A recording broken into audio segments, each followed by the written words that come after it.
তো এটা হচ্ছে ইচ্ছাপুর টু তালতলা চিকনপাড়ার আরপি বিদ্যালয় প্রাইমারি। তো দেখো এখানটার মানে বাচ্চারা কেন এত রোদে মিছিল করছে, তার মানে বুঝতে পেরেছো এটা ঠিক কোন লেভেলে চলে গেছে যার জন্য এরা মিছিল করতে বাধ্য হচ্ছে।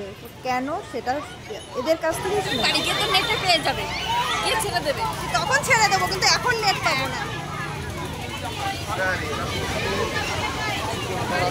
সবাই হবে।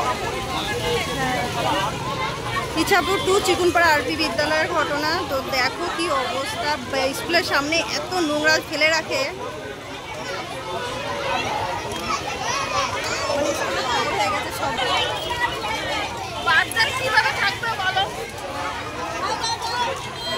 আর ওদের থাকতে গেলে ওদের তো সেফটি দরকার নেই। এরকম কালকে যিশু বলছে বাড়ি গিয়ে, মা এত গন্ধ, মাথা ঘোরা যাচ্ছে।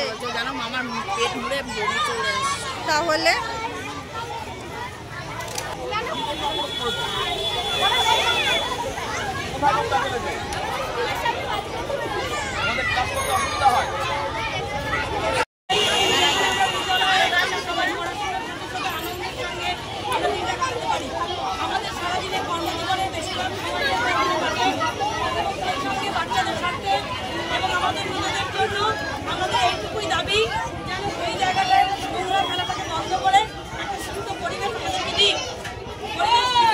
আমাদের পরিবেশে আমরা যেমন একটা দাবি করেছিলাম গাছ লাগান প্রাণ বাঁচান, আজকে আমাদের রাস্তায় দাঁড়িয়ে এই একটাই দাবি যে আমরা একটু ময়লা আবর্জনা মুক্ত পরিবেশ চাই, আলো বাতাসপূর্ণ পরিবেশ চাই। বিদ্যালয়ের পরিবেশকে সুস্থ স্বাভাবিক রাখার জন্য এলাকাবাসীর কাছে আমাদের একটাই অনুরোধ, প্রত্যেকে আমাদের সাথে সহযোগিতা করছেন এবং আরও করবেন।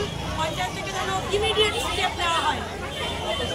অবরোধ চলতে পারে, ছোট ছোট বাচ্চারা রোদে দাঁড়িয়ে আছে, এটা সম্ভব নয়, যদিও টেম্পারেচার অনেক হাই আজকে, কিন্তু আমরা চাইছি পঞ্চায়েতের লোক এক্ষুনি এই মুহূর্তে আসুক এবং আমাদের প্রতিশ্রুতি দিক যে ইমিডিয়েট যেন ওনারা কোনো একটা স্টেপ নেন এবং তাতে আমাদের সুস্থ পরিবেশ পাই। এছাড়া আমাদের কোনো দাবি নেই।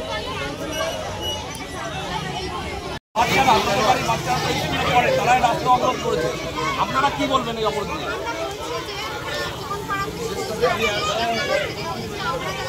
আমারও তো বাড়িতে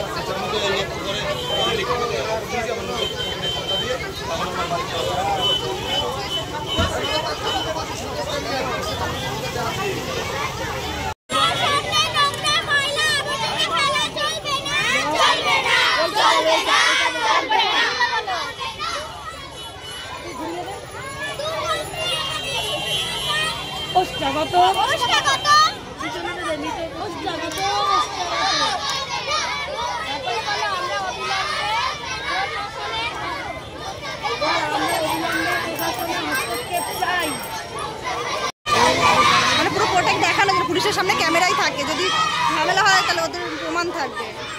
ওই জন্য দেখো পুলিশের সামনে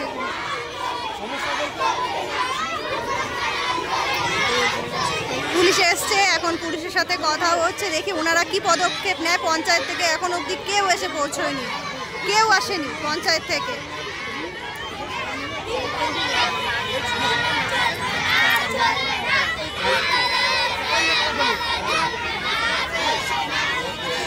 এখন মাস্টারদের সাথে কথা হচ্ছে পুলিশদের, দেখি কি বলে, পুলিশের কি মতামত এখন, তাই তো? পঞ্চায়েত থেকে কেউ এলো না।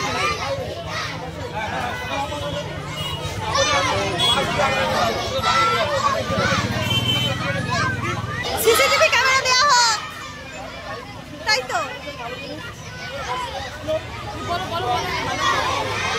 সবাই মিলে একসাথে বলুন, বলে হবে না, বলো সিসিটিভি ক্যামেরা দেওয়া হোক, তাহলে সব হয়ে যাবে, দেখা যাবে কে ফেলছে, ঠিক কিনা? হ্যাঁ, সিসিটিভি ক্যামেরা দেওয়া হোক, ঠিক।